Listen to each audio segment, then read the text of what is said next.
Well, hello, it's Richard Pears of Finextra TV, and today I'm delighted to be joined by Robin Millington. Robin is the founding CEO of Planet Tracker, and she's got an amazing background. Obviously, we'll hear all about it, but dedicated over 3 decades to environmental issues, climate, biodiversity, nature, wetlands, water, and all sorts of roles with such as the director of the European Climate Foundation, founding director of the Wetlands International, and managing director of the Centre of European Policy, as just a few. Very delighted to see you, Robin. Welcome. Thank you. And I'm really happy to be here today. I look forward to our conversation. Well, as you know, what I didn't say in the introduction is I met you at a conference and you were on a panel. We'd heard a lot of talk, and I put you down as sort of an impatient woman looking for action. And I thought, well, this is my kind of person to interview. Would that be fair to say that you're an impatient woman looking for action in this area? I think it's very fair to say. I am very impatient because I have heard now for several years that there's no data, and until there's data, we can't do anything. And if I can offer, there's a plethora of data. We have more data than we know what to do with, academic institutions, various places. But what it is not is tied up in a neat bow and handed to people and told this is exactly how to use this data, which is a bit of the thinking behind why we got Planet Tracker up and off the ground. Stop saying there's no data. Here is how we, as a very small think tank, can take what's available and use it now while we're waiting for perfection. Absolutely. Well, look, let's learn about Planet Tracker. What's the vision? What are you trying to achieve? So I've been, as you said, in this space for a while, and I started with wetlands. I was first in corporate life, working in the IT industry, and at a remarkable moment in time, had the opportunity to do the major IT joint venture in the ex-Soviet Union. So I've seen change on so many levels. And yet I realized that what we're not doing is worrying about the environment enough and what the impacts long-term are going to be on the viability of businesses in general and humans in general. And I did step over for a time in the political realm in Brussels, but then I became very directly engaged in the wetlands issue, and I went from wetlands water to the climate issue. And then I had an epiphany after the Paris Agreement was signed that said, well, if we're so over-focused on emissions, what's happening to the rest of the pollution problem? What's happening to the rest of the degradation problem? And my focus then shifted to a worry about this food system issue. We have climate and it's a major system that we need to solve, but there's this other major system that's being heavily impacted by climate. It's being heavily impacted by the water problems, the droughts that are coming on in other situations, the floods that are being caused by climate change. But we also have a growing population estimated at 10 billion by 2050. Where is the food going to come from? So I have been on a journey myself, and I got together with the founders of Carbon Tracker. And if you know, Carbon Tracker came up with the first major financial analytics. They came out of the failure of the Copenhagen Climate Summit and said, come on, we have to talk about the real economy and we have to get into the financing of the real economy. And that's where the Carbon Tracker came from. They coined stranded assets, carbon bubble, unburnable carbon. Anyway, I started talking to them in 2017 and we thought, well, what's the other issue that we need to look at? And of course, the other major UN body, you have the UN climate change, UNFCCC as they call it. You have the desertification, and then you have the biodiversity. And so we decided that we needed to formulate more thinking financially around the whole issue of the biodiversity convention is bringing to the fore. And I will say I don't like the term biodiversity because I think it does tend to have an old meaning of being a little bit more deconstructed down to plants and species and animal species. And I think that there are things in an ecosystem that are a little bit other than just species-based water, for example, air, for example. So I like to use the word nature, though nature is everything and nothing. Natural capital, I don't know. There are a variety of terms. They all have slight nuances on them. I don't think we found a perfect way of looking at it. But we decided that we needed to look, at first there was this thinking, well, what is the stranded assets in nature? But as we got into it, we realized the dynamics in industries based on nature are quite different than a monolith like the oil industry. It's a monopoly or it's an oligopoly, and it's not the same. And it's obviously got regulatory structures on that kind of industry that when you start looking at the nature-based industries, well, first of all, fishing, let's look at fish. It is not a major financial flow in the system, and yet fish feed 3 billion people in the world as a primary protein. So if the fish stocks collapse, even though financially it may not impact the markets hugely, what is the real implication of a collapse of the fish stocks? Where is that protein going to come from for 3 billion people if we suddenly don't have fish? And that is an extreme worry. Now, in truth, aquaculture has taken, I think, more than 50% now of fish sold on the markets is aquaculture produced. But I can get into that in a little while. There's a huge issue with that, because if you start looking at the interactions of all these different systems, I will use aquaculture as an example. As climate is getting warmer and warmer, the coastal areas are heating up. Fish sit on the coastal areas. We know that we're going into this year at the highest sea temperatures ever recorded. And in fact, in February this year, once again, the highest sea temperatures have ever recorded, ever.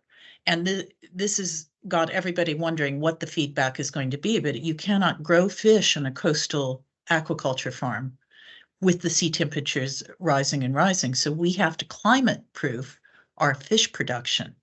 And how do you do that? If the main stocks in the open ocean are collapsing, 90% of the ocean open stocks are collapsing. How do you maintain your profitability, your industry, your investment? So you have to move aquaculture production either on land in closed systems where it doesn't get impacted by the climate, and you can control things like the disease, and you can control better, more humane living conditions for the fish, much more so than the coastal systems. Or you go to cultivated meat, and I know everybody kind of finds that hard, Franken meat, lab-grown meat, but if you cultivate stem cells, you're not even killing animals. It is the same protein, it is the same meat, and you have a product that is climate-proofed as well. It isn't worrying about all the disease problems that you have in the fin fish production, et cetera, et cetera. So I do feel that we have a lot of other issues to worry about than just net zero, though net zero is an extremely important goal.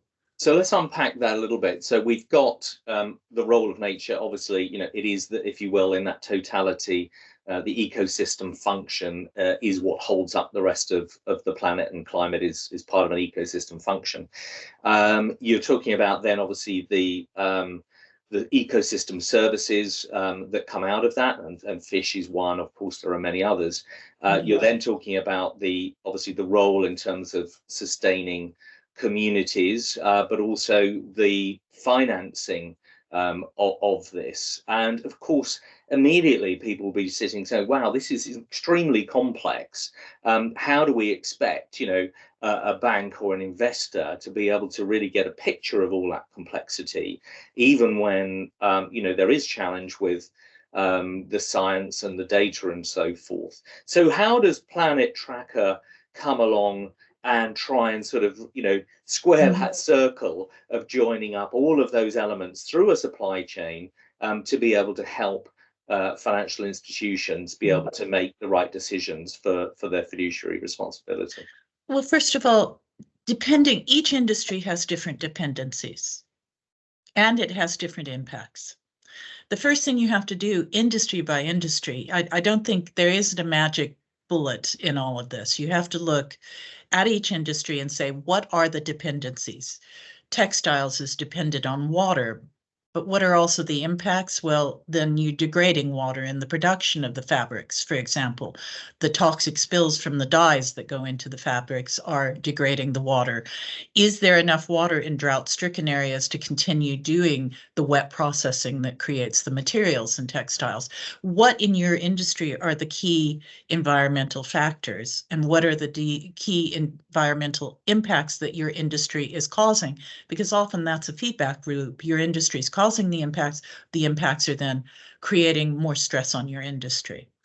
And once you know what those are, and not every industry will have the same factors, you need to think, what are the metrics that must be brought in? And of course, organizations like TNFD, I believe you've interviewed David Craig previously, are coming in with various, consolidated metrics. The Science-Based Target Initiative has some consolidated metrics.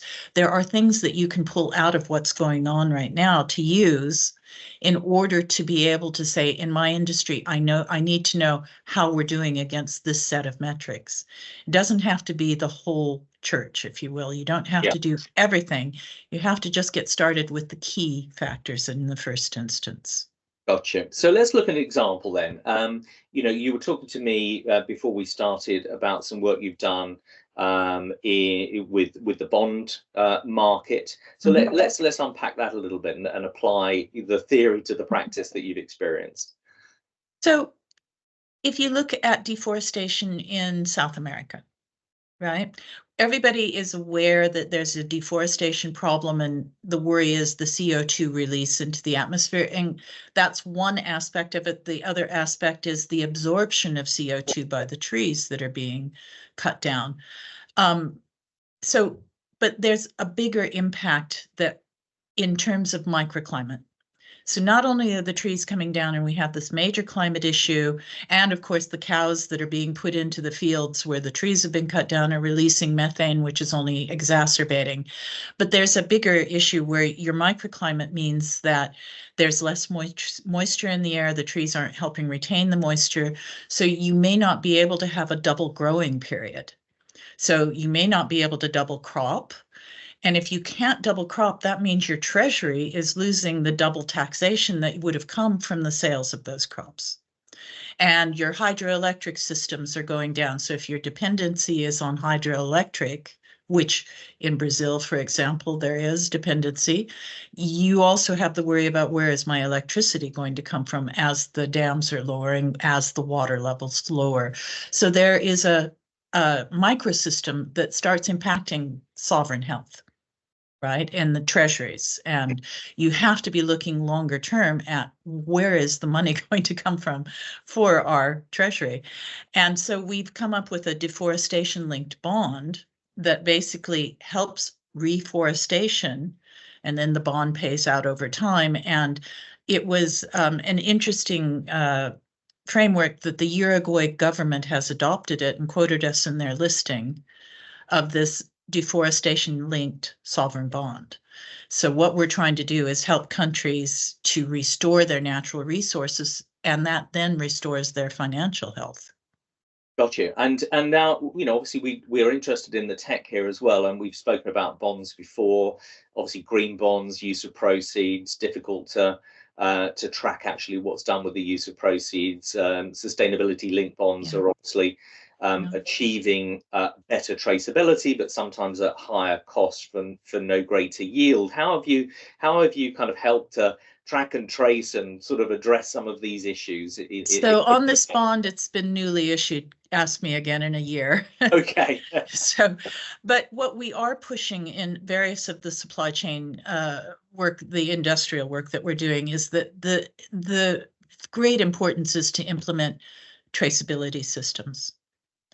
And we, at first, as we were beginning to look at this, let's go to the textiles supply chain. You have many very small companies until you get to the end of the supply chain where you have large brands. And those small companies are running on very thin margins. So to ask them to clean up their systems is like, well, how much is it going to cost? And who's paying for it? But what we have done is looked in several different industries, in textiles and fishing, and we've seen that traceability actually adds a profit premium. It is a very small cost. You can pay it back within 13 to 15 months. And then after that, you are actually able to put a premium on your products because you can say they're traceable. And in the Western markets, at least, that is becoming at least in some markets, a priority to be able to say, these are sustainable products, these are sustainable fish, these are sustainable clothes. If you don't have traceability systems, you cannot actually offer that. And I think one of the issues that companies and investors really need to become much more aware of is that this growing issue of litigation. We're seeing much more litigation about false claims, about unsupportable sustainability claims, if you will. And there's much more attention being paid to, are you actually looking at your supply chain? And we've seen a number of litigations coming up recently where companies are now becoming liable. What that means that the investors in those companies are going to be looking at lower returns and higher potential risks. And are those risk premiums being costed in right now?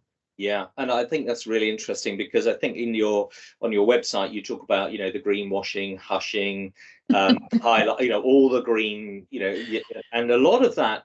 I don't know if you'll agree, it comes through the disclosure system, actually not necessarily representing or misrepresenting what's going on the ground. And as you say, lots of people are now using things like satellites and sensors to be able to look beyond disclosure, see what's really happening, and press forward with NGOs a case for litigation. So do you think that that's going to just increase in its resonance, and what corporates need to do is to get hold of some satellite and sensor data themselves to do their own analysis? Yes. Yes, and yes. Sorry for loading. I know. I really believe that the litigation, the growing litigation, has got to be a risk that I don't think is properly priced in yet to most investors' views of the companies, because I don't think they've realized the number of risks that are beginning to raise their heads. Yeah. And it's everything from, of course, the slavery issue has been out there for a long time. The workers on ships. Did you know that the most dangerous job in the world is not being a policeman or a military man? It's being an observer on a fishing boat. And observers are trying to be sure that there's not illegal fish being caught. Yeah. The number of observers killed in a year is mind-blowing, versus the number that exist is quite mind-blowing. But that is part of the problem. So how do you start getting a technology-based traceability system in? Clipping the codes onto the fins of the fish as they're caught, or whatever that looks like, that will give that comfort at the other end that these fish are truly not illegally caught and truly belong in the supply chain, so that you can go to your customers and say, we are truly sustainable, or we're responsible in the way that we're accessing our resource. Yeah, no, we profiled Ocean Mind. I don't know if you know Ocean Mind. Tracking and tracing fisheries, and wise, for the last 4 years. So we love that as a, if you like, a perfect analysis of what's going on in the world. Listen, I think. For example, another technology piece on this is that curing, for example, is trying to make its threads have a trace on it, so that by the time those threads go through the system, on the other end you can scan and find the trace and see whether it's fully what happens. It gets into the garment production and all these threads go 1,000 different directions, so sustainable cotton gets mixed up with unsustainable cotton. So there are interesting ideas being put forward, whether they're going to be scalable, whether they're going to be the actual solution. There are traceability ideas in various industries that need to be explored. Yeah, well, Robin, I'm totally with you. I don't know if you can hear, it sounds like somebody's trying to cut down the rainforest around me at the moment. I hope it isn't coming through on the recording.